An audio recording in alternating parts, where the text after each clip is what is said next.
খুমটাই আৰক্ষী চকীৰ অন্তৰ্গত হাওতলী নতুন মাটি বাগিচাৰ ৰাজ কালিন্দী নামৰ এজন ছাত্ৰই যোৱা 29 মে সমনীয়াৰ সৈতে কাষৰীয়া ধনশিৰি নৈত গা ধুবলৈ গৈ সন্ধানহীন হৈ থকা ঘটনা কেন্দ্ৰ কৰি আজি বাগিচাৰ শতাধিক লোকে ধুদৰালি অৱধূৰেৰে খুমটাই আৰক্ষী চকী ঘেৰাও কৰি উত্তাল প্ৰতিবাদ সাব্যস্ত কৰে। আচ্ছা চাহ মুক্তি সংগ্ৰাম সমিতিৰ লগতে বাগিচাৰ শতাধিক লোকে প্ৰতিবাদ সাব্যস্ত কৰি ৰাজ কালিন্দীৰ মৃতদেহ উদ্ধাৰ কৰাৰ লগতে সমনীয়া অভিযুক্ত কেইজনৰ ওপৰত তদন্ত চলাবলৈ দাবী জনায়। প্ৰতিবাদকাৰীসকলৰ মতে পংকজ পাচি, মৌচুমী হাজাম আৰু লীলাধৰ চাহু নামৰ সমনীয়া তিনিগৰাকীয়ে কৌশলগতভাৱে ৰাজক ধনশিৰিত নৈ গা ধুবলৈ বুলি মাতি নি হত্যা কৰিছে। ছাত্ৰগৰাকীৰ সন্ধানত SDRF আৰু NDRFে নৈখনেই বুকুত আজি 7 দিনে অভিযান চলাই যদিও সন্ধানহীন ছাত্ৰজনৰ সন্ধান উলিয়াব নোৱাৰিলে। আনহাতে সমনীয়া তিনিজনক আটক কৰি খুমটাই আৰক্ষীয়ে মুকলি কৰি দিয়াত বাগিচাৰ লোকসকলে প্ৰতিবাদ কৰে। পুনৰ আটক কৰি জেললৈ প্ৰেৰণ কৰা বুলি প্ৰতিবাদকাৰীসকলে অভিযোগ কৰিছে। বিষয়টোৰ সন্দৰ্ভত CBI তদন্ত হ'ব লাগে বুলি প্ৰতিবাদকাৰীসকলৰ দাবী জনাইছে।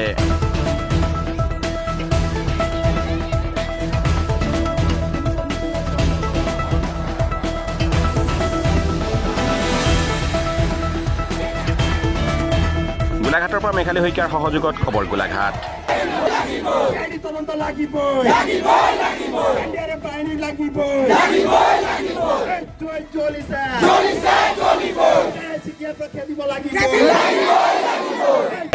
আপোনালোকক ধন্যবাদ জ্ঞাপন কৰিছোঁ। পুলিচ প্ৰশাসনৰ কাম আজি আমি নিজে কৰিবলগীয়া হৈছে, সেইটো কাৰণে আমি নিজে ইয়াত ওলাই আহিছোঁ। আৰু চাওক এটা কথা দেই, অপ্ৰিয় হ'লেও সত্য কথা, আপোনালোকে এই নিউজটো বজাব কিন্তু একদম আপোনালোকক ৰিকুৱেষ্ট কৰিছোঁ। কথাটো এইটোৱে, অগণতান্ত্ৰিক পৰিস্থিতি আপুনি কৰি দিয়ক, গণতন্ত্ৰই আপোনাৰ ভৰিৰ ওচৰত দৌৰি আহিব। এই শব্দটো বজাই দিবচোন।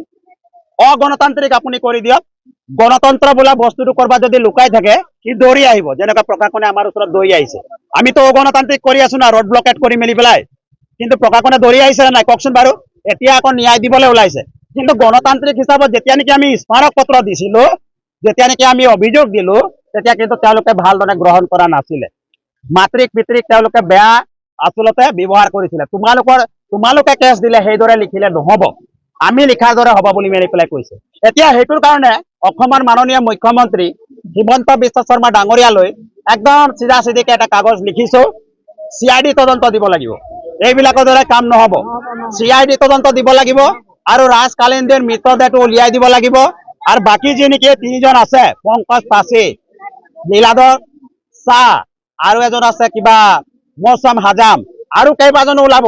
তেওঁলোকক যদি 3rd ডিগ্ৰী দি দিয়ে, 3rd ডিগ্ৰীটো বন্ধ কৰি থৈছেতো এতিয়া, এইটো যদি দি দিয়ে গোটেইখিনি ওলাই পৰিব। ইমান কষ্ট কৰিবৰ কাৰণে নালাগে, গম পাইছেনে নাই। ৰাতি তেওঁলোকক ফুৰাব আনিব লাগে, আকৌ ফুৰুৱাচলত দুটা এটা এনকাউণ্টাৰ হলেহে ভাল লাগে, গম পাইছেনে নাই। যেনেকুৱা চলি আছে এনকাউণ্টাৰ, পলাইছিলে বুলি ক'লে হ'ল আৰু আমি শিকাই দিব লাগে নেকি? এইটো পুলিচ প্ৰশাসনে ভালকে জানে, গোটেইখিনি ওলাই যাব না, গোটেইখিনি আনিছিলে পলাইছিলে বুলি ক'লে হ'ল। কোনো সম্ভেদ পোৱা নাই। আজি 7টা দিন হ'ল, 7টা দিন আছে আচলতে পাৰ হৈ গ'ল। আজি কিন্তু দুখৰ বিষয়, আজি খোৱা ৰাইজে নিজে বাগিচা বন্ধ কৰি মেলি পেলাই ইয়ালৈকে আহিবলগীয়া হৈছে। লগতে এটা কথা কওঁ যে BNSৰ অধীনত যিবিলাক ধাৰা আছে, ফাঁচীৰ ধাৰা বা নন বেলেবল ৱাৰেণ্ট, সেইবিলাক যাতে তাত ৰুজু কৰা হয়। আৰু সেই কথাটো আমি কৈছো, কাৰণ তেওঁলোকে GD ৰিপৰ্টত অকল নিৰুদ্দেশ হৈছে বুলি মেলি পেলাই তেওঁলোকে লিখি কৰি পেলাই পঠিয়াই দিব, যাতে তেওঁলোকে জামিন পায়। কাৰণ GDৰ কোনো ধাৰা নাথাকে নহয়, তেওঁলোকে আমাক বুৰ্বক বুলি মেলি পেলাই ভাবিছে। সেইটো যদি কৰে তেওঁলোকে কোৰ্টত গৈ মেলি পেলাই ফুলিবিলাক খুলি আহিব লাগিব। 1 ষ্টাৰ, 2 ষ্টাৰ, 3 ষ্টাৰ আৰু কিবা কিবি ষ্টাৰ আছে নহয়, এইবিলাক চব খুলি আহিব লাগিব। কাৰণ আমি হাইকোৰ্টলৈ দৌৰি দিম এইটো কাৰণে। আৰু জানো আমি কাক নচুৱাব লাগে, আমাৰ ৰাইজক নচুৱাব, আমি কিন্তু নচুৱাই দিম। আমি গোটেইখিনি ৰাইজ একত্ৰিত হৈ আছো। ৰাজ কালিন্দীৰ আমাক মৃতদেহ লাগে আৰু সেই হত্যাকাৰীসকলক অতি শীঘ্ৰে মানে জামিন নোপোৱাকে তেনেকুৱা ধৰণৰ কিন্তু তদন্ত চলিব লাগিব, নহলে ইয়াতকৈ ভয়ানক হ'ব। আৰু আজি যদি আমি কোনো সঠিক ৰিজাল্ট নাপাওঁ, অহাকালি গোলাঘাট জিলা বন্ধ। গোলাঘাট জিলাৰ বাগান যিমান আছে চব বন্ধ হৈ যাব। চিধা চিধি কথা, সব বাগানৰ মানুহ আহিব, তেতিয়া গোলাঘাট প্ৰশাসনে ৰখাব নোৱাৰিব, অসমৰ প্ৰশাসনে ৰখাব নোৱাৰিব।